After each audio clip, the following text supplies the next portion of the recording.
नमस्कार प्रशांत जी, आपका बहुत बहुत स्वागत है रियल टॉक्स पॉडकास्ट में। हम शुरुआत करते हैं आपके बारे में जानने के लिए थी। आपके बारे में थोड़ा सा बताइए, आप कहाँ से बिलोंग करते हैं और आप क्या करते हैं, थोड़ी बहुत अगर आप अपनी कैरियर जर्नी के बारे में बता सकें। उसके बाद हम आगे बात करते चलेंगे, प्लीज़। धन्यवाद अर्पित, मुझे यहाँ आमंत्रित करने के लिए। अ, मैंने अपना करियर 1993 में स्टार्ट किया था। मैंने कंप्यूटर साइंस में इंजीनियरिंग डिग्री की थी भिवानी से। एंड उसके बाद एक साल इंडिया में काम किया, और उसके बाद मैंने यूके में काम किया काफ़ी साल। और फिर मैं इंडिया वापस आया, मैंने माइक्रोसॉफ्ट ज्वाइन किया, एंड फिर मैं यूएस चला गया माइक्रोसॉफ्ट में।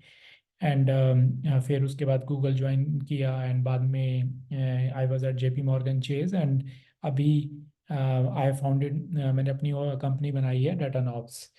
मैंने पहले कॉम साइंस में डिग्री की थी, और पहले 15-16 साल मैं सॉफ्टवेयर इंजीनियरिंग में था। 2008 में मैं बीआई का हेड था माइक्रोसॉफ्ट में। और जब मैंने उन दिनों शिफ्ट लिया बीआई से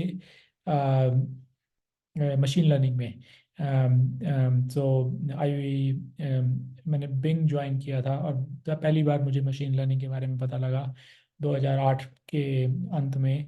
एंड फिर मैंने धीरे धीरे लर्न करना शुरू किया। पहले तो मैं ऑपरेशनलाइज करता था मशीन लर्निंग, कई सालों तक उसी रोल में रहा ऑपरेशनलाइज करने के लिए, और ऑपरेशनलाइज करते करते लर्न करना शुरू किया। ऑलमोस्ट 14-15 तो आप जैसे सर्टिफिकेशन। बता रहे हैं 2008 के दौरान आपने जब मशीन लर्निंग ऑपरेशनलाइज करना शुरू करा, तो ऑपरेशनलाइज से आपका तात्पर्य एमएल ऑप्स के बारे में, जैसे कि मशीन लर्निंग ऑपरेशंस और deploying of machine learning model, उसको आप बोलना चाह हाँ, रहे हैं और ऑपरेशंस की बात कर रहे हैं आप? हाँ, मशीन लर्निंग ऑपरेशन, उन दिनों हम ये टर्म यूज़ नहीं करते थे, पर बिंग में मॉडल था जो प्रिडिक्ट करता था कि कौन सी एडवर्टाइजमेंट को दिखाना चाहिए। आई थिंक तो एड वो सेंटर वाला। वो काम, हाँ, राइट? हाँ। हाँ, आलू। तो मैं वो मॉडल ऑन करता था। फिर उस मैं इसमें और इसी टॉपिक पे एक बात बोलना चाहता हूँ, क्योंकि मैं उन दिनों याहू में होता था एक्चुअली। और याहू, अगर आपको ध्यान होगा, 2009 में माइक्रोसॉफ्ट ने याहू सर्च एक्वायर करी थी। तो मैं याहू की तरफ से एड सेंटर टीम के संग काम करता था याहू की सर्च उधर, एड्स वाला जो पोर्शन था उधर, पनामा बोलते थे उसको याहू में। हाँ, तो हाँ, बड़ा अच्छा मैं था। हम उन दिनों मिले नहीं, क्योंकि मैंने भी उसमें काम किया है, बिंग और याहू के इंटीग्रेशन में। अच्छा। तो याहू की तरफ से हम उसको पनामा बोलते थे। मैं एंड टू एंड आर्किटेक्ट होता था, प्रिंसिपल आर्किटेक्ट होता था तब 2008-9 के दौरान याहू के अंदर। हाँ, मैं एक बार याहू के ऑफिस में गया हूँ जब बिंग और याहू का इंटीग्रेशन हुआ था। तो वो ट्रेनिंग और वॉक थ्रू करने के लिए कि how does Bing team work. तो हम दो लोग गए थे बिंग टीम से। हाँ, आप शायद इधर आए होगे, सनीवेल और सेंटा क्लारा में ऑफिस थे आई हाँ, थिंक। एक ऑफिस में आए थे, हाँ। एक ग्रेट अमेरिका प्लेस में है जो सेंटा क्लारा के अंदर, और एक फर्स्ट फर्स्ट एवेन्यू है जो सनीवेल के अंदर है। तो उधर आए होंगे मोस्ट लाइकली। इस एक में हम, अब काफी साल हो गए, मुझे ऑफिस का नाम नहीं याद, पर ये ऐसी है, वो सैन होजे के पास में ही था कहीं। सनीवेल में ही हाँ, है, फर्स्ट एवेन्यू, करेक्ट। बहुत हाँ, बढ़िया। कई बारी पता भी नहीं होता कि आप उन लोगों से मुलाकात हो जाती है आपकी, जब हम तब लोग नहीं मिले, लेकिन अब हम अब मिल रहे हैं, तो बड़ा अच्छा लगा सुन के। बड़ी बहुत बेहतरीन है। तो आप एक चीज़ बताइए, आपने जैसे अपने जो अंडरग्रेड भी है वो भी कंप्यूटर साइंस में ही करी है। तो आप बता रहे हो कि आपको जब 2008-9 का टाइम आया, तब आपने थोड़ा सा मशीन लर्निंग के बारे में थोड़ा जानना शुरू करा। तो अंडरग्रेड में भी तो आपने थोड़ा पढ़ा ही होगा एआई वगैरह, या नहीं पढ़ा था बिल्कुल भी? 1993 में तो एक सब्जेक्ट होता था, पर तब हमें पता नहीं था कि ये आई से रिलेटेड होता है। 1993 में तो लाइक तब रिलेशनल डाटाबेस भी नहीं आए थे। राइट। तो तो अब हमें रिलेशन टेबल का लाइक फंडामेंटल्स हमने खुद तब पढ़ने शुरू किए थे। पर 2008 में मशीन लर्निंग करना शुरू किया, उसके बाद बिंग का मॉडल ऑपरेशनाइज किया। फिर मैंने 2008 से 18 के बीच में ऑलमोस्ट 15-16 कोर्सेज किए मशीन लर्निंग के। सो सर्टिफिकेशन किए, एंड देन मैं बिंग में था, फिर मैं माइक्रोसॉफ्ट एजूर मशीन लर्निंग में था। उसके बाद मैंने गूगल में एआई टीम में, क्लाउड एआई में भी काम किया। मैंने पेपर भी लिखा था मशीन लर्निंग के ऊपर, एक नोवा की एक बुक में मेरा चैप्टर भी पब्लिश हुआ था मशीन लर्निंग के ऊपर, एक मैंने मॉडल बनाया था। तो ये प्रशांत जी कि जैसे आप बता रहे हैं कि आप अज्योर मशीन लर्निंग में थे, तो ये आप उसी की बात कर रहे हैं जो अज्योर एमएल स्टूडियो थे, वो उसी टीम में थे आप जो एमएल स्टूडियो बना हाँ 2015 हाँ में हाँ था ना इन्होंने, शायद 15 या 16 के आसपास आई थिंक। हाँ, तब वो लॉन्च हुआ था। तो मैंने 2013 से 16 के बीच में उसी में काम किया है। एंड बिंग में पहले एक टूल होता था जो हम इंटरनली यूज़ करते थे। अ, वो एजूर मशीन लर्निंग की तरह था। वो इंटरनल यूज़ के लिए था और बाद में उसको प्रोडक्टाइज किया गया, end of course it become a web based tool Azure machine learning. पर राइट। बिंग में हम वो यूज़ करते थे। तो तब तक मैंने कोई फॉर्मल डिग्री नहीं ली थी मशीन लर्निंग में। फिर मैं जेपी मॉर्गन में गया। There I was head of AI, and वहाँ पे भी हमने काफ़ी मशीन लर्निंग के मॉडल बिल्ड किए एल्गोरिथमिक ट्रेडिंग के ऊपर। एट दैट उस समय मुझे लगा कि अगर किसी CXO पोजीशन पे जाना है एआई में, तो मशीन लर्निंग की डिग्री होनी चाहिए, क्योंकि बार बार वो टॉपिक आता है कि काफ़ी लोग PhDs हैं। और मेरे पास मास्टर्स भी नहीं थी, कम कॉन्सेप्ट में भी नहीं थी, राइट। क्योंकि काफ़ी लोग अभी भी मुझसे पूछते हैं कि यूएस जाने के लिए मास्टर्स करना जरूरी है या। हाँ। तो फिर मैंने मेरे पास फॉर्मल डिग्री नहीं थी, तो मैंने फिर बर्कले से मशीन लर्निंग में डिग्री भी की काम करते हुए। हाँ रिमोट तो लाइक हाँ पार्ट। रिमोट में हाँ। तो इवन इफ सर्टिफिकेशन वगैरह से वो नॉलेज थी। और many model I worked on Bing and Google and JP Morgan आपको एंड। बेसिकली अगर देखा जाए तो प्रैक्टिकल एक्सपीरियंस ही बहुत है, और आप तो ऑलमोस्ट जो जो एक machine learning on the cloud वाला जो एक एरा स्टार्ट हुआ 2008 9 10 के आसपास, आप तो तब से उसमें। और आई थिंक माइक्रोसॉफ्ट में आई थिंक उसको उस समय ऑनलाइन सर्विसेज डिवीजन बोलते थे, जो बिंग वाला डिवीजन था आई थिंक। तो उस समय से उसके अंदर है, और आई थिंक याहू का ही एक बंदा था, चुन ली था शायद I think. Yes, yes. Yeah, he was a president. Yeah, yeah. He was the head of like I remember. Yes, yes. तो आई थिंक आपका तो बहुत मतलब प्रैक्टिकल एक्सपीरियंस बहुत ज़बरदस्त है, तो थ्योरेटिकल तो चलो अच्छा है आप जो बता रहे हो, बट आई थिंक आपका जो प्रैक्टिकल एक्सपीरियंस है I think it is much more than like certification ले लिया या एक PhD कर दी। बाय द वे मैं खुद PhD का ड्रॉप आउट हूँ IIT दिल्ली से आर्टिफिशियल इंटेलिजेंस के अंदर। तो अच्छा। मैंने तो 2004 में हाँ। एडमिशन लिया था, तो मैं भी अंडर ग्रेड हूँ कंप्यूटर साइंस में, और मेरे को बड़ा इंटरेस्ट था मशीन लर्न AI वगैरह के अंदर। खैर मैंने तो पढ़ा था अपने सब्जेक्ट में, ऑफ कोर्स बीटेक में जितना पढ़ते हैं उतना पढ़ा था, कोई खास नहीं पढ़ा था। बट हम्म, जब PhD में मेरा एडमिशन हुआ तो मुझे बड़ा इंटरेस्ट था। और उस समय इतना क्लाउड व्लाउड का तो इतना कुछ था नहीं, मतलब तो वही जो स्टैंडर्ड मैटलैब और R वगैरह इसके थ्रू जो कर सकते हो आप करते थे। तो हाँ, तो मेरा वो है, बट कभी पता नहीं था कि आगे ज़िंदगी में जाके उसी में पूरा काम करना होगा, और इतना इम्पोर्टेंट है। उस समय तो टेलीकॉम का बड़ा जोर होता था इंडिया के अंदर, जब हम लोग थे टेलीकॉम कंपनीज काफ़ी मतलब ऊपर थी, तो मैंने हाँ। काम भी टेलीकॉम में ही शुरू करा था स्टार्टिंग में। बट लेटर ऑन लाइक बाद में आके मैं याहू और Amazon और इन सब में आके मशीन लर्निंग में करना शुरू करा। अच्छा। हाँ, काफी बार ये होता है कि हाँ, हम रियलाइज नहीं कर पाते कि कौन सी चीज बाद में इतनी बड़ी बन जाएगी। या तो आई कैन रिलेट, मेरे साथ भी दो इंसिडेंट और हुए ऐसे कि मैं जब गूगल में था 2017 में, तो हमें एक कस्टमर के साथ काम करना था कि मेडिकल पेपर को एडिट करना था। तो हम लोग मेडिकल पेपर लिखते हैं, उसको एडिट करने में 12 से 18 महीने लग जाते थे। तो हमने गूगल की टीम्स के साथ काम किया, और उस टाइम उन्होंने वो पेपर पब्लिश किया था, attention is all you need. तो उस पेपर के पेपर बेसिक। हाँ हाँ, तो हम लोग शायद उस पेपर के पहले एक्सटर्नल कस्टमर थे। Like I was in Google and I was, तो उस एक कस्टमर के लिए हमने वो किया, उस पेपर को यूज़ करके कि English to English translation for paper. And तब ये नहीं सोचा था कि ये चीज़ जेन एआई आगे जाके इतना बड़ा बन जाएगा, और वो पेपर इतना मेजर रोल प्ले करेगा। उसी दौरान ये जो बर्ट मॉडल थे उसी दौरान आगे थे, या ये उससे पहले की बात है या बाद की बात है?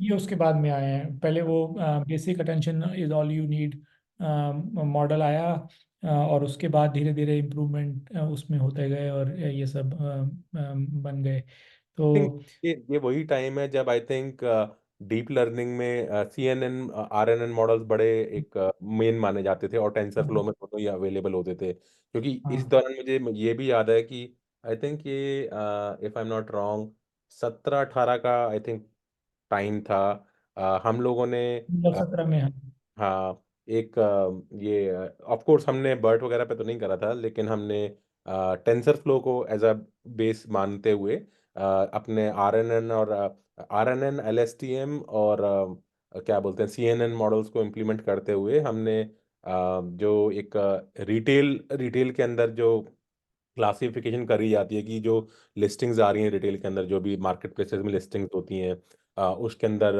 अडल्ट है, कॉपीराइटेड कंटेंट है, या ट्रेडमार्क वायलेशंस हैं, या वेपन्स हैं, या ड्रग्स हैं, identifying that kind of like objectionable content in a retail market place का हमने पूरा एक ऑटोमेटेड मॉडल इम्प्लीमेंट करता यूजिंग टेंसर फ्लो। तो इमेज के लिए CNN यूज करते थे, और टेक्स्ट के लिए RNN, और फिर LSTM यूज करने लगे थे, क्योंकि एज जैसे आप इमेजिन कर सकते हैं कोई भी जैसे ऑनलाइन मार्केट प्लेस में बहुत सारी लिस्टिंग्स रहती हैं, उसमें दोनों ही इमेज भी रहती हैं और टेक्स्ट भी रहता है, और आपको डिटेक्ट करना पड़ता है कि इसमें कोई भी पहले सारा काम ये मैनुअल होता था। तो हमने ये काम एक्चुअली फ्लिपकार्ट के लिए करा था। एक्चुअली अच्छा। वो कर रहे थे, और फ्लिपकार्ट ने ईबे इंडिया के अंदर अक्वायर कर ली थी। तो वहाँ उस समय उनके पास बहुत ज़्यादा इस तरीके की लाइक लिस्टिंग्स आ रही थी, क्योंकि ईबे तो प्योर प्ले मार्केट प्लेस है, और फ्लिपकार्ट में अपना भी माल बेचते थे वो, प्लस जैसे अमेजोन का है बिल्कुल की अपना रिटेल सेक्शन भी है, plus pure play market place भी है। तो मार्केट प्लेस में जनरली द जो क्वालिटी होती है लिस्टिंग्स की वो बहुत बहुत लो होती है, क्योंकि कोई भी कुछ भी लिस्ट कर सकता है, बेच सकता है, जबकि रिटेल में वो प्रॉपर वेंडर वैलिडेट करते हैं, वेंडर आता है अपना, उससे लेते हैं और अपना नाम लगाते हैं कि भाई हम बेच रहे हैं।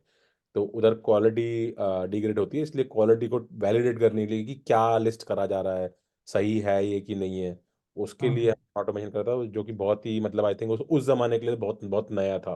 कोई कोई क्या कर था? नहीं रहा था, सब मैनुअल होता था उस समय। तो मेरे को लगा वो मैं थोड़ा शेयर करता हूँ ये पॉइंट, बट आप नहीं बताइए, जब बहुत सुन के ये तो ऐसा लग रहा है कि आपने जो जो जो चीज़ें करी हैं हमारा भी थोड़ा थोड़ा उसमें से कुछ कुछ पोर्शन हमने भी टच। हम लोग भी औरों से लर्न किया, और वही होता है कि उस टाइम हम लोग भी लर्न कर रहे थे कि जिस टीम ने attention is all you need model बनाया था, तो वो देखा कि वो नॉर्मल RNN LSTM छोटे टेक्स्ट पे तो चल जाता है, पर जब हम कॉम्प्लेक्स मेडिकल डॉक्यूमेंट को कन्वर्ट कर रहे थे वो उसमें नहीं चलता था, और उसमें attention is all you need से बेटर एडिटिंग हो पाती थी। तो उस टाइम यूज़ किया, पर तब नहीं ये नहीं सोचा था कि इतना बड़ा it will become so huge later. या अच्छा, मैं आपसे एक चीज और पूछने जाता हूँ, अगर आप इतना सिंस आप इसी फील्ड में रहे हैं तो आपको शायद इसका भी उल्लेख होगा। तो मुझे ध्यान है अराउंड आई थिंक 2014-15 के आसपास IBM ने अपना वॉटसन निकाला था एक्चुअली, जो कि बहुत हाँ पॉपुलराइज हुआ था, और इनफैक्ट उस जमाने में लोग जैसे आजकल हाइप चल रही है जनरेटिव AI की, उस समय चलती थी कि भाई ये जो वॉटसन है ये क्वेश्चन आंसर करके पूरे गूगल को रिप्लेस कर देगा, लोग अब सर्च नहीं करा करेंगे, क्वेश्चन आंसर ही पूछा करेंगे। और हाँ इनफैक्ट उसी ज़माने में IBM ने एक्चुअली एक सॉफ्टवेयर करके एक क्लाउड कंपनी थी वो अक्वायर करी थी। This is the same time when जब सत्या नडेला ऑलमोस्ट CEO बनने वाला थे माइक्रोसॉफ्ट के, और अजोर को उन्होंने लाइक मेन कर दिया था। गूगल ने भी GCP बेसिकली निकाल लिया था। IBM ने भी बेसिकली सॉफ्टवेयर लेके कि भाई हम ये करेंगे। तो लेकिन अगर आप देखेंगे तो वॉटसन को इतना खास मतलब बन नहीं पाया, मतलब टेक्नोलॉजिकली हो सकता है अच्छा है, बट बिजनेस एप्लीकेशन जो है उसका इतना मतलब पिक नहीं हुआ, और वो आई थिंक 15 के अंत आते आते तक वो बेसिकली फिजल आउट ही हो गया टोटल, मतलब किसी को पता भी नहीं चला कि कब आया और कब चला गया। तो आपका हाँ। कुछ उसमें कुछ रहा, या आपका कुछ टिप्पणी है उस चीज़ के ऊपर, लाइक वॉटसन के ऊपर, IBM वॉटसन के ऊपर? सो मैंने तो उस टाइम माइक्रोसॉफ्ट और गूगल में काम किया था। तो जब माइक्रोसॉफ्ट और गूगल में हम काम करते थे तो हम IBM नहीं यूज़ करते थे। बाद में मैंने JP मॉर्गन में IBM देखा है, बट माइक्रोसॉफ्ट गूगल में IBM नहीं यूज़ किया। बट अगेन सेल्फिश टिप्पणी कि आई थिंक बहुत सारे लोग इस बारे में सोचते होंगे कि सर्च के आगे क्या हो सकता है। और सर्च के आगे एक चीज़ होती है कि सर्च करके लोग आगे क्या करते हैं, कुछ टास्क कंप्लीट करते हैं। तो या क्वेश्चन आंसर करते हैं, बेटर वर्जन ऑफ सर्च की। Search gives you many options and then user choose करता है कि कौन सा ऑप्शन ठीक है। बट आंसर से हमें एक ही क्वेश्चन मिलता है, तो वो एक स्टेप आगे है। तो बहुत सारे लोग उस बारे में सोच रहे थे। तो again giving you some self centred view on this, 2006 सात में बिल गेट्स माइक्रोसॉफ्ट में थे।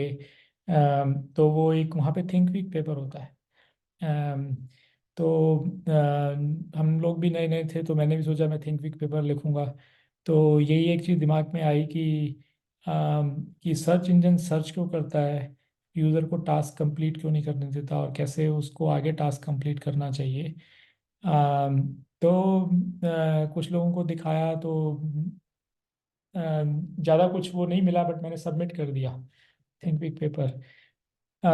And then I didn't realise, बाद में मुझे बिल गेट से एक एक पेज का फीडबैक आया। Oh, very big. uh, wow. Yes. So Bill Gates actually read various things in paper and he gives very comprehensive feedback.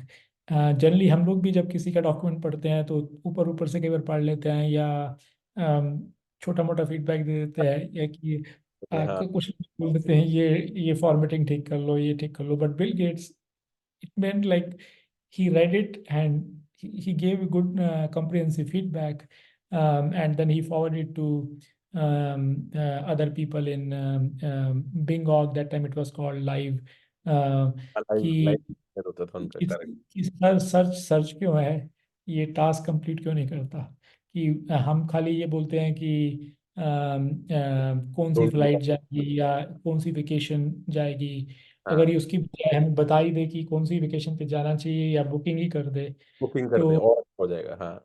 हाँ, तो यूज़र का काम और आसान हो जाएगा। तो तब हम मैंने भी लिखा था, एंड बस हमने लिख दिया। बट उस टाइम टेक्नोलॉजी नहीं थी कि कैसे करेंगे और या क्या वो करेंगे। तो आपका क्वेश्चन था IBM वाटसन के ऊपर। तो अगेन आई थिंक उसकी डायरेक्शन सही थी IBM वाटसन की, कि क्वेश्चन आंसर करना चाहिए। And companies were competing with Google and Google was search leader. तो IBM ट्राइड दैट, बट उस टाइम का टेक स्टैक इतना अच्छा नहीं था कि क्वेश्चन आंसर वो कर पाए। एंड मे बी IBM के पास उतना अच्छा डेटा भी नहीं था तब, जितना कि अदर दूसरी कंपनी के पास था। एंड एंड कई बार विजन अच्छा होता है पर एग्जीक्यूशन के लिए टेक स्टैक नहीं होता, या अदर दूसरा तरीका यह है कि कुछ चीज़ें ओवर हाइप हो जाती हैं। क्योंकि व्यू बनाना आसान है कि। तो IBM वाटसन के साथ भी शायद आई थिंक वो डायरेक्शनली तो ठीक था, बट जो भी उसका विजन था उसको एग्जीक्यूट करने के लिए whether tech stack was there और नॉट, हाँ, इशू रहा है ये आपने आई बाद में। थिंक ये बड़ी अच्छी चीज बताई, मुझे बड़ा अच्छा लगा आपने ये बताया। और बड़ा जानने का भी मौका मिला कि जो सर्च है, सर्च तो इंफॉर्मेशन रिट्रीवल है, आपको लाके लिंक्स दे देते हैं रैंक्ड ऑर्डर के अंदर, भाई ये टॉप सर्च है, ये बॉटम सर्च है, फला फला फला, अब आप जानो, आपका काम जाने क्या करना है इससे आपको। बट अगर हम्म, को यूज करते हुए आपका जो एंड गोल है, जो आप अचीव करना चाह रहे हो, चाहे तो कि मुझे टिकट बुक करनी है या मुझे ये डॉक्यूमेंट डाउनलोड करना है, वो भी अगर वो एक्शन भी करके दे दे, तो वो एक नेक्स्ट लेवल पर पहुंच जाएगा। और हाँ आई थिंक वॉटसन के बारे में जो मेरा ध्यान है कि जैसे आप बता रहे हैं कि अगर देखें तो it is not very different from now, जो चैट जीपीटी के संग लोग ज़्यादातर कर रहे हैं, क्वेश्चन आंसर ही तो पूछ रहे हैं, वही चीज़ वो। बट दोनों का आई थिंक अंडरलाइन टेक्नोलॉजी अलग है। उस समय वो जो थे, वो it was still retrieval system, not generation system, जो कि अभी जो है जनरेशन सिस्टम है। लेकिन उसी दौरान आई थिंक ये बॉट फ्रेमवर्क्स भी बड़े मशहूर हुए थे। आई थिंक माइक्रोसॉफ्ट की तरफ से था कॉग्निटिव बॉट फ्रेमवर्क, जो इनका हाँ आया था। आई थिंक फेसबुक का भी उन्होंने ओपन सोर्स करा था अपना एक बॉट। मुझे जरूर है कि गूगल ने भी कुछ तो करा ही होगा उस समय। और हाँ बहुत सारी कंपनी जो ये कॉल सेंटर्स थे, ये बॉट इम्प्लीमेंट करने लग गए, तो उनका उस समय कहना ये होता था कि ये इंडिविजुअल्स जो होंगे, ह्यूमंस को हटा देंगे और बॉट ही आपसे फ़ोन पे बात कर लेगा और चाहे ये सब कर लेगा। तो उस समय उसका भी बड़ा जोर चला था। ये आई थिंक 15-16 के आसपास की बात है, और हमने कुछ इम्प्लीमेंटेशंस भी करी थी कॉल सेंटर्स में, टेलीकॉम और बैंकिंग वगैरह में। और बड़े मिक्स्ड रिजल्ट्स टाइप्स आया था, क्योंकि बॉट उसके लिए तो बड़ा सही होता था जब आप एक एफएक्यू दे दिए उसको, और जिसमें one point two point answer है कि ये क्वेश्चन पूछा, इसका ये आंसर है, ये तो वो जवाब दे देता था। और जबकि जब आप ह्यूमन बीइंग से बात करते हैं तो ह्यूमन बीइंग के इमोशंस भी होते हैं। अगर वो जैसे ये बात पूछ रहा है, भाई मेरा ये पार्सल कब आएगा, या ये चीज़ कितने रुपए की है, या तुम ये चीज़ बेचते हो, तो वो आंसर कर पाता था बॉट। और जहाँ उसने मतलब 3-4 क्वेश्चन एक साथ पोच दिए, तो बॉट पूरा तरीके से हिल जाता था। तो उसमें फिर यही रहता था कि तुम रीडायरेक्ट करो सेकंड लेयर ऑफ जो क्यू होती थी, ताकि जो ह्यूमन बीइंग्स हैं वो आपसे बात करेंगे। तो हुआ क्या कि कई जगह जो ये इम्प्लीमेंटेशन हुई, वो इतनी बढ़िया हो नहीं पाई। एक तो एक्सेंट भी अलग रहती है, लोग बोल रहे हैं तो स्पीच टू टेक्स्ट और टेक्स्ट टू स्पीच करते-करते आप लेटेंसी आ जाती है। एक तो पहले तो आप जब करते हैं इंटरैक्ट, क्योंकि उस समय तो वही टेक्नोलॉजी थी, तो वही करना ही पड़ता था वॉइस समझने के लिए तो। और जैसे हमने इंडिया में करा था, तो इंडिया में आप समझ सकते हैं कि भई इंग्लिश भी इंडिया में 50 तरीके से बोलते हैं लोग। साउथ की तरफ चले जाएँगे, उसकी इंग्लिश अलग होगी। पंजाब की तरफ चले जाएँगे, वो अलग बोलेगा। बिहार की तरफ चले जाएँगे, वो बोल सब इंग्लिश रहे हैं और सब इंडियन इंग्लिश बोल रहे हैं, लेकिन उनका भी एक्सेंट बहुत फ़र्क है अगर आप देखेंगे। तो वो तो जो स्पीच टू टेक्स्ट वगैरह, उसको बड़ी दिक्कत आती थी, मतलब कुछ का कुछ ट्रांसलेट कर रहा है। चक्कर तो यही था, हम स्पीच को टेक्स्ट में कन्वर्ट करते थे, तो टेक्स्ट से बेसिकली कॉल करते थे एपीआईज़। तो वो अगर हम्म, ट्रम्प ने ट्रांसलेट कर दिया, तो क्या, तो वो उसका वो रिस्पॉन्स निकालेगा, तो अगला बंदा और फ्रस्ट्रेट हो जाता था कि ये क्या बकवास बना के रखा हुआ है। जैसे कि पहले आईवीआर सिस्टम्स होते थे जो कि बिल्कुल ही बेसिकली रूल बेस्ड सिस्टम थे, उसमें तो कोई ऐसा कोई खास एआई वाई थी नहीं। बट ये या जो बॉट बेस्ड सिस्टम्स भी बनाए, ये भी थोड़ा-सा कह सकते हैं बेटर थे, बट एक्सपीरियंस इतना बढ़िया नहीं हुआ जितना एक उम्मीद करी जा रही थी। तो लिहाज़ा वो भी उसके बाद धीरे-धीरे करके मतलब वाइप आउट ही हो गए एसेंशियली, क्योंकि उन्होंने कस्टमर बढ़ाने की जगह घटाना शुरू कर दिया था। क्योंकि कन्फ्यूज़ बहुत होते थे, और क्योंकि आजकल हम हाँ हैल्यूसिनेशंस का यूज़ करते हैं, तो हमने उसी समय देख ली थी, बहुत हैल्यूसिनेशन हो रही थी बॉट्स को एक-एक करके। हाँ ऑफ कोर्स जनरेटिव एआई नहीं था वो उस समय, बट रूडिमेंटरी टेक्नोलॉजी थी कि भई आवाज़ को लो, स्पीच को टेक्स्ट में कन्वर्ट करो, और टेक्स्ट से एंटिटी एक्सट्रैक्ट करो, और फिर जाके उसके बेसिस पे आंसर निकाल के लाओ, और फिर दोबारा उसे स्पीच के कन्वर्ट करके उसको सुना दो यूज़र को, राइट? तो बहुत लेटेंसी भी थी इस अप्रोच में, जैसा कि आप समझ सकते हैं। तो हाँ, तो मैं इसलिए उल्लेख कर रहा हूँ कि उसी ज़माने में आपका वॉटसन भी था, और ये माइक्रोसॉफ्ट बॉट फ्रेमवर्क था, कॉग्निटिव फ्रेमवर्क था आई थिंक अज़ूर का, जो कि हमने हम्म। लेवरेज करा था करने के लिए। तो ये भी थोड़ा एक एक्सपीरियंस रहा उस समय हाँ, का। और उस टाइम गूगल ने भी एक कंपनी एक्वायर की थी, गूगल ने डायलॉग फ्लो बनाया था। तो ये सब लिमिटेड सक्सेस ही हुई इनकी, एंड ज़्यादा नहीं चल पाए। तो there are multiple ways we can we one can have learnings in this area. तो एक फिलॉसफी होती है, प्रिंसिपल ऑफ कोऑपरेटिव कन्वर्सेशन। हुँ, हुँ। ये नाम भूल गया, ये बहुत साल पहले शायद 1925 में डिज़ाइन की गई थी ह्यूमन के लिए। बट अभी ये हम लोग यूज़ कर सकते हैं बॉट को इवोलेट करने के लिए, ओह! या एआई असिस्टेंट को इवोलेट करने के लिए। तो उसका क्रक्स ये है, और पूरा सार ये है कि जब भी दो लोग बात कर रहे हैं, वो बातचीत तब आगे बढ़ेगी अगर वो एक दूसरे के साथ कोऑपरेट कर रहे हैं कन्वर्सेशन में, right, um, or they are adding relevant answers, and the conversation is continuing forward. और अगर वो अगर इसको आप एआई असिस्टेंट और बॉट के एरिया में लेके जाए, तो अगर बॉट वो कर पाए that it can have a meaningful conversation where it is giving factual answer, it is relevant, and they are complete, and it is done in a right manner, in a right tone, then the human will be more willing to talk. But if it is not able to identify intent, it is giving some other answer, then it will not be able to understand it. So the joke is like this approach was actually designed for human to become right. better at speaker, calm और एक या but human उतना follow नहीं करते। जैसे मैं आपको example दूं, अगर आप ऑफिस में हो या घर में हो, आप घर में पूछें अपने फैमिली मेम्बर से कि आज कितने पैसे खर्च किए शॉपिंग पे, तो मे बी आंसर इज ज़्यादा नहीं। या या आप राइट। अपने बॉस से पूछे कि अम, कितना बजट है इंटरटेनमेंट के लिए या मोरल के लिए या इंक्रीमेंट के लिए, तो वो भी ऐसे ही जवाब देंगे कि हाँ, ज़्यादा हाँ। नहीं या medium size. They will not give you an absolute answer.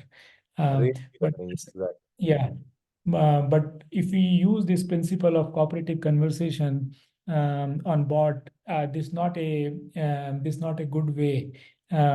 Like one of the principle कि फैक्चुअल आंसर देने चाहिए। तो जब आप बॉट से बात कर रहे होंगे तो एआई असिस्टेंट से, तो कुछ चीज़ें एआई असिस्टेंट को ह्यूमन की तरह करनी है, पर कुछ चीज़ें ह्यूमन की तरह नहीं करनी है। लाइक ये जो हम गोल मोल आंसर देते हैं। तो जब हम बॉट को या एआई असिस्टेंट को बनाएं तो हम मैट्रिक्स डिफाइन करते हैं इसी एरिया में कि उसकी फैक्चुअलनेस कितनी है, उसकी कंप्लीटनेस कितनी है, उसकी रेलेवेंसी कितनी है, कॉन्टेक्स्ट ऑन रिकॉल कितना है, ऑन कॉन्टेक्स्ट ऑन प्रिसीजन कितना है। तो अगर वो सब चीज़ें अच्छी हो तो एआई असिस्टेंट अच्छे बन जाएंगे। पहले उतने अच्छे नहीं बन पा रहे थे बिकॉज फाइंडिंग द कि राइट कॉन्टेक्स्ट ढूंढना, फैक्ट फैक्ट वैलिडेट करना। पर अब धीरे धीरे टेक्नोलॉजी इंप्रूव हो रही है तो ये सब हो पा रहा है। और फिर अब ये गार्ड रेल्स ऐड होंगी और मैट्रिक्स ऐड होंगी तो ये एआई असिस्टेंट और बेहतर बन जाएंगे। आपने क्या नाम यूज करा था, कोऑपरेटिव कॉन्वर्सेशन? क्या? Operative conversation. मैं अच्छा। आपको स्लाइड स्लाइड भेजूंगा। मैंने इस पे स्लाइड नहीं, बनाई है कई बार। ये आपने मतलब मेरे से समहाउ स्किप हुई है, लेकिन आपने जिस तरह से इसे एक्सप्लेन करा है, तो ये बहुत अच्छी चीज़ है कि ये तो हम ह्यूमन बींग्स की कम्युनिकेशन के लिए भी यूज कर सकते हैं यूज बेसिकली। कर सकते हैं, ये हम डिजाइन उन्हीं ह्यूमन के लिए की गई थी। ठीक कह रहे हैं। और आपने बड़ा अच्छा पॉइंट बोला कि बॉट को हम इस चीज़ से एवेल्युएट कर सकते हैं कि वो कितना कंस्ट्रक्टिव करते हैं। मुझे लगता है कि एटलीस्ट जो मेरा अभी तक का मैंने एक्सपीरियंस करा है चैट जीपीटी और ये सारे बॉट्स के थ्रू, कि मेजोरिटी ऑफ द टाइम्स क्या रहता है कि आप जब बात करते हैं ना, वो पॉइंट टू पॉइंट आंसर रखता है। मतलब ऐसा लगता ही नहीं है कि वो वैल्यू कुछ ऐड कर रहा है। जितना पूछ रहा है उतना जवाब देता है, कट टू कट रखता है। मतलब जैसे एक होता है ना जो इंट्रोवर्ट हम्म, लोग हैं, कि आप उनसे एक चीज पूछो तो उतना ही बोलेगा वो, बिल्कुल हम्म, मिनिमम एक मिनट में पूरा सेंटेंस भी हाँ, फॉर्म नहीं करेगा। एटलीस्ट हाँ, यहाँ पे चैट जीपीटी सेंटेंस फॉर्म करता है, बहुत फ्लारी लैंग्वेज बनाता है। जो भी पूछा जाए तो उसको बड़ा लंबा आंसर देता है, मतलब बजाय, ताकि वो हाँ, सोचते हैं, इससे उन्हें लगेगा कि ये ह्यूमन टाइप्स human क्वेश्चन। जब बात कर रहे हैं, हाँ, जबकि अब मैं आपको एक एग्जांपल बताता हूँ। अभी हम लोग, कुछ लोग एक स्टार्टअप के लिए इंजीनियर्स हायर कर रहे थे। तो हमने उनको एक प्रपोजल दिया कि तुम ना इसका, ये एक प्रॉब्लम स्टेटमेंट है, इसको तुम बेसिकली एक प्रपोजल तैयार करो कि क्या क्या सिस्टम कंपोनेंट्स होंगे, कैसा इसका डिज़ाइन फ्लो जाएगा। उसके बाद हम लोग इसी के ऊपर फर्दर डिस्कशन करेंगे। और हमने उनको एज अ लाइक असाइनमेंट दे दिया कि जब तुम कर लोगे तब further next round of interview में ये डिस्कशन होगा इसके बारे में ही। तो काफ़ी लोगों ने चैट जीपीटी से बनवा लिया वो। और हमने हाँ, पकड़ना शुरू करा कि उसमें एट अ टॉप लेवल तो ऐसा लग रहा है कि अरे बड़ा 25 पेज का डॉक्यूमेंट बना दिया इसने। मतलब हम खुद हिल गए देख के कि भाई इसमें ये तो 2-3 पेज में कंप्लीट हो जाना चाहिए, ये क्या हो गया। फिर जब पढ़ना शुरू करा, वो जो हमारा हमने जो प्रपोजल दे रखा था उसी को वो एक्सपैंड कर करके लिख रखा था। कुछ था ही नहीं, हाँ, पूरा पेपर खत्म हो गया 25 पेज का। तो इट ऑलमोस्ट सीम लाइक कि किसी ने बोला होगा कि take this proposal as input for every हाँ, subtopic in this, create one page paragraph, and the total length of the package should be 25 pages or something like that। उस तरीके से हाँ, उन्होंने तो बनाया। तो उसमें क्या था ना, कंटेंट जीरो था बिल्कुल। उसने हमारे ही क्वेश्चंस को लेके उसी को इंग्लिश डाल डाल के उसके अंदर कुछ कुछ कर कर बड़ा आ कर, दिया। और हमने तुरंत पहचान लिया कि भाई अरे ये क्या बनाया propose, like this is nothing, you have just expanded. हमने जो दिया था एक पेज का डॉक्यूमेंट कि भाई एक सास एप्लीकेशन बनानी है, उसमें ये फ्रंट एंड रहेगा, ये बैक एंड रहेगा, ये डेटा रहेगा, ये मशीन लर्निंग रहेगी, उसी को उसने अलग अलग तरीके की बहुत अच्छा होता है, ये होता है। और मुझे तो ये समझ नहीं आया कि अगर एक ह्यूमन बींग को देते तो 25 पेज का वो बेचारा बना भी नहीं पाता, कि यार नहीं इसी पता। घसीटूंगा मैं एक पेज की चीज को 25 पेज में कन्वर्ट करना। लाइक ये तो वो वाली बात है, मुझे ध्यान आ रहा है जब छोटे होते थे स्कूल में तो ऐसे लिखना होता था ना कि भाई गाय के ऊपर ऐसे लिखो, या हाँ, किसी भी चीज़ के ऊपर, तो आप उसी को रगड़ते रहते थे गोल, गोल, गोल, गोल कि कितना लंबा बना सके, तो वैसा कुछ लगा मुझे उस उसको देखते हुए एक्चुअली। हाँ, तो वो जिसको चैट जीपीटी यूज़ भी करना था या कोई और सिस्टम, उनको आई थिंक उसको ब्रेक करना चाहिए था, और स्पेसिफिक क्वेश्चन उनके क्या हैं, उनको कि वो कैसे ऐप बनाना चाहते हैं, कौन कौन से उनके चैलेंजेस हैं, या वो चैट जीपीटी से पूछते क्या चैलेंजेस आएंगे, क्या ऑप्शंस आएंगे, एंड देन दे उनको फिर वो अलग अलग क्वेश्चन पूछते और उसके आंसर लेते और फिर मे बी उसको मिला के बना देते तो शायद ठीक रहता। हाँ, बिल्कुल, अ, वही मैं सोचता हूँ कि हम यूज़ करते थे ना, नकल के लिए भी अकल की ज़रूरत होती है बेसिकली, वाली बात आ हाँ, जाती है इसके अंदर। कि करते ज़रूर चैट जीपीटी यूज़, लेकिन आप जैसे बता रहे हो कि छोटे-छोटे कंपोनेंट के स्पेसिफिक आंसर क्वेश्चन्स पूछते ताकि वो देता, साथ में अपना भी कुछ एलिमेंट डालते, इंटीग्रेशन खुद करते, इंडिविजुअल पीसेस अलग-अलग यूज़ करे थे। तो वो नहीं करना भूल गए वो बिल्कुल ही, तो तुरंत हमने पहचान भी लिया और रिजेक्ट मार दिया। ऐसे कई सारे हमारे पास आए, तो हमने समझा कि अब जो भी करेगा और हमें दिख गया कि इतना लंबा जा रहा है, तो आउटराइटली रिजेक्ट मारो उसको। पढ़ने हाँ। नहीं, ये आई थिंक ये बहुत अच्छा पॉइंट है, और ये लोगों को समझना चाहिए कि कोई प्रॉब्लम में कितनी लेयर्स ऑफ कॉम्प्लेक्सिटी है, उस लेयर को निकाल के देन दे शुड नो कि चैट जीपीटी की क्या कैपेबिलिटी है, देन वो इंडिविजुअल आंसर निकाल के देन उसके बाद कंबाइन करें, आंसर इंटीग्रेट करें, तभी वो वैल्यू ऐड कर पाएंगे। अच्छा, मैं आपसे एक चीज़ पूछना चाहता हूँ, जैसे समय के भी मद्देनज़र रखते हुए और मे बी आई थिंक जब आप दोबारा आई थिंक अभी आप शायद बता रहे थे आप इंडिया में हैं, तो आप जब यूएस में आ जाएँगे मे बी तब एक और हम बात कर सकेंगे आपके टाइम पे ही सेम टाइम ज़ोन के अंदर। तो अभी जैसे कि काफ़ी कंपनीज़ ये को-पायलट्स वगैरह लॉन्च कर रही हैं, चाहे कोडिंग में भी कर रहे हैं, चाहे टेक्स्ट एडिटिंग में भी कर रहे हैं। मतलब हर हर एरिया में ये कह रहे हैं कि को-पायलट हम दे देंगे, इससे आपकी प्रोडक्टिविटी इम्प्रूव हो जाएगी। तो अगर हम प्रोग्रामिंग की बात करें, जैसे काफ़ी सारे डेवलपर्स वगैरह अब यूज़ करने लग गए हैं। आपके एक्सपीरियंस में आपने देखा है कि वाक़ई में प्रोडक्टिविटी एक मेज़रेबल प्रोडक्टिविटी इम्प्रूवमेंट हो रहा है? या ये उसको रिप्लेस करता है जो लोग जैसे कि पहले स्टैक ओवरफ्लो सर्च कर लेते थे या गूगल पे देख लेते थे कि यार इसका ये कैसे लिखना होगा या ये एपीआई कैसे कॉल करनी है या ये नया कोई फ्रेमवर्क अगर मैं इम्प्लीमेंट करना चाह रहा हूँ। क्या चैट जीपीटी ये जो कोपायलट्स हैं, उस चीज़ को हेल्प कर रहा है या वाक़ई आप जो इम्प्लीमेंटेशन करने वाले हैं, उसका डायरेक्टली आपको एक बेसिक एक कोड बेस दे देता है और आप उसको फिर फर्दर उसके ऊपर डेवलप कर सकते हैं, वहाँ इम्प्रूव कर रहा है? और ये जो इम्प्रूवमेंट आ रहा है, क्या इसको क्वांटिफ़ाई करा जा सकता है कि आपकी प्रोडक्टिविटी 10% इम्प्रूव हो गई या 25% इम्प्रूव हो गई? या अभी इनकन्क्लूसिव है, आप कह ही नहीं सकते कि लग रहा है कि प्लेसिबो इफ़ेक्ट है कि कुछ लगा दिया तो लग रहा है कि हाँ, इससे कुछ मुझे बेनिफिट हो रहा है। जैसे लोग होते थे ना कि दवाई में पानी भर के दे दो, जब तक उन्हें पता है कि मैं दवाई पी रहा हूँ तो उन्हें लगता है हाँ, अब मैं ठीक हो गया हूँ, चाहे भले ही हो नहीं रहे। क्या क्या कहना है आपका इसके बारे में? हाँ, आई थिंक ये मेजर तो करना पड़ेगा, कंपनियां इस पे ध्यान भी रखेंगी, पर एक फायदा तो है और प्रोडक्टिविटी की। पहले कोई भी डेवलपर को कोड लिखना होता था, तो वो कोड लिखेगा, फिर उसमें गलती होगी, फिर वो स्टैक ओवरफ्लो में सर्च करेगा, फिर स्टैक ओवरफ्लो में 10 आंसर मिलेंगे, फिर वो सोचेगा कि इनमें कौन सा ठीक है, फिर उसके बाद कोड फिक्स करेगा। तो कई बार ये चीज़ें बहुत फास्ट हो जाती हैं कि हम सीधा ये पूछ लेते हैं और वो आंसर पता लग जाता है। और पहले हम जो सर्च कर रहे थे, वो सर्च में भी मार्केटिंग एड्स सब कुछ मिला मिला के रिजल्ट में इतने इर्रेलेवेंट ऊपर आते थे कि सही आंसर ढूंढने में टाइम लग जाता था। तो अभी काफ़ी चीज़ों में वो फास्ट हो गया है, और एक कॉन्फिडेंस भी मिल जाता है कि अगर कोई नया डेवलपर है कि हाँ ये राइट तरीका है इसको करने का। तो हाँ, इस बेसिकली कि सच से आंसर पे मूव हो गए, और आंसर भी सीधा कोड लिखा हुआ मिल गया। और कई बार वो कोड शायद सही नहीं हो, पर कई बार जब वो सही चल रहा है और सही उसके रिक्वायरमेंट मीट हो रही है, तो उसमें काफ़ी टाइम बच जाता है।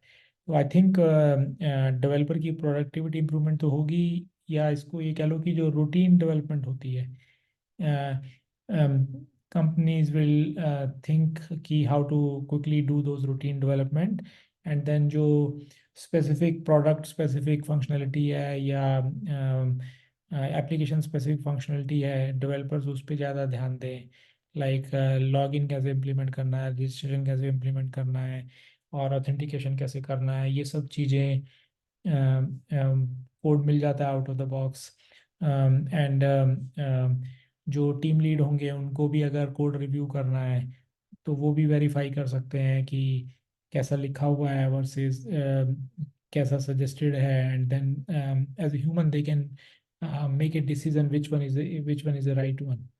तो बेसिकली आई थिंक अगर मैं समराइज़ करूँ जो आपने बताया है, वो उसका ये मतलब हुआ कि एक तो स्पीड ऑफ एग्ज़ीक्यूशन आपकी कम हो रही है, जो आप इनिशियल रिसर्च में टाइम लगाते थे, वो आपका टाइम हो गया। और दूसरा स्पेशली जो नए डेवलपर्स हैं या जो नए लोग हैं, उनके लिए बहुत हेल्पफुल हो सकता है क्योंकि उन्हें ऑलरेडी बना-बनाया कि एक राइट वे कैसा होता है कोड करने का हो सकता है। और जैसा हाँ। आपने बताया जो रूडिमेंट्री हैं चीज़ें जैसे लॉगिंग हो गया, ऑथेंटिकेशन है, अ या बेसिक अगर जो लो कोड नो कोड प्लेटफॉर्म भी किया करते हैं जो बेसिक आपकी एक बेसिक वनीला ऐप बना के दे देंगे कुछ उस तरीके के काम ज़्यादा जल्दी ऑटोमेट हो सकते हैं इसके थ्रू। आई हाँ। थिंक तो प्रोडक्टिविटी तो है, बट हाँ। इसको एक वो ना समझा जाए कि मैं पूरा सिस्टम आर्किटेक्चर का जो मेरे लीड ने दे दिया कि ये आर्किटेक्चर तुम डालो चैट जीपीटी में बना के दे दो जी मुझे नहीं, पूरा। वो नहीं हो, वो नहीं हो, वो वो नहीं। वो नहीं हो पाएगा। वो राइट, आई नहीं थिंक हो ये बहुत इंपॉर्टेंट है लोग समझें कि क्या इसके बेनिफिट्स हैं और क्या इसके शॉर्टकमिंग्स हैं और किस तरीके से यूज़ करें। बट प्रशांत जी बड़ा अच्छा लगा आपसे बात करके। मुझे पता है कि आपका लेट नाइट है, आप इंडिया से लॉग इन हुए हैं अभी। और हमें ये जो अपने वार्ता है ज़रूर जारी रखनी चाहिए। तो जब आपका दोबारा आगमन होगा यूएस के अंदर तो मे बी दोबारा एक कॉन्वर्सेशन में हम मिलके फर्दर बात करेंगे। बहुत मज़ा आया जान के आपके बारे में, आपका जो एक्सपीरियंस है बहुत ही रेलेवेंट है। आपने एक से बढ़कर एक बिग टेक कंपनीज़ में काम करा, चाहे वो माइक्रोसॉफ्ट है, चाहे गूगल है और जेपी मॉर्गन वगैरह, और अभी भी आप अपनी स्टार्टअप भी बिल्ड कर रहे हैं। तो ज़रूर हम उसके बारे में जानना चाहेंगे और मुझे लगता है और अगली कॉन्वर्सेशंस में फर्दर ड्रिल डाउन करेंगे क्योंकि इसमें तो बहुत चीज़ें हो रही हैं और लोगों को पता चलना चाहिए कि क्या-क्या इसके आयाम हैं, क्या शॉर्टकमिंग्स हैं, क्या बेनिफिट्स हैं। कोई पार्टिंग नोट्स हैं आप जो बोलना चाहेंगे बिफोर वी रैप अप? या धन्यवाद इस वार्तालाप के लिए। एंड मुझे भी बहुत मज़ा आया। एंड हम अगले सेशन में डिटेल में बात करेंगे। तो एक लास्ट नोट यही कि हमने डिस्कस किया कि लोग सर्च से या इंफॉर्मेशन रिट्रीवल से आंसर और टास्क कंप्लीशन पे मूव हो रहे हैं। वो सही बात है, पर अभी शायद ये भी हो रहा है कि हर कोई असिस्टेंट या चैटबॉट बना रहा है, हाँ जी। विच इज़ जो कि सही सही है। पर उसमें एक बात और भी ध्यान में रखनी चाहिए कि जब एज ए यूज़र आप कुछ इंफॉर्मेशन चाहते हैं, तो एज ए यूज़र आप हमेशा 100% ऑफ द टाइम ये नहीं चाहते कि मैं क्वेश्चन टाइप करूं और फिर मुझे वो आंसर दे।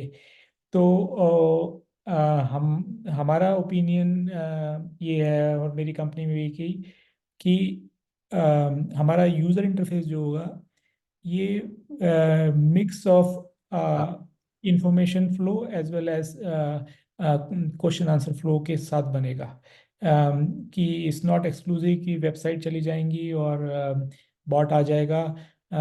तो हम लोग अभी उस पर काम कर रहे हैं कि how to combine this thing together, कि यूज़र वो इंफॉर्मेशन पढ़ भी पाए और क्वेश्चन भी पूछ पाए जहाँ जहाँ उसको पूछने हैं। बहुत बेहतरीन, बहुत बेहतरीन। तो ज़रूर ये बड़ा अच्छा आपने एक पार्टिंग नोट दिया है ताकि हम जो नेक्स्ट कन्वर्सेशन जब करेंगे स्टार्ट, तो उसको मद्देनज़र रखते हुए हम कर पाएँगे। बहुत-बहुत शुक्रिया प्रशांत जी आपका आने का और जल्दी हम एक नए टॉपिक में फिर या मिलेंगे। धन्यवाद। धन्यवाद। नमस्कार। Thank thank thank you. You.